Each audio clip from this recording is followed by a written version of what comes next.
উত্তরার মাইলস্টোন কলেজে যুদ্ধবিমানে ভয়াবহ দুর্ঘটনায় প্রাণ গেছে অন্তত ২১ জনের, আহত শতাধিক শিক্ষার্থী, অভিভাবক, আরও স্কুলকর্মী। এমন ঘটনায় পুরো দেশে ছেয়ে গেছে শোকের ছায়া। প্রশ্ন উঠছে, এই যুদ্ধবিমান কি জনবসতি থেকে দূরে উড়ানো যেত না?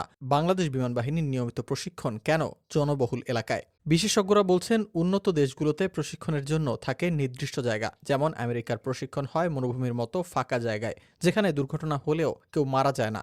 ব্রিটেন, কানাডা, অস্ট্রেলিয়ায় জনবসতি ছাড়া অঞ্চলগুলোতে প্রশিক্ষণ নেওয়া হয়। তাহলে বাংলাদেশে কেন তার ব্যতিক্রম?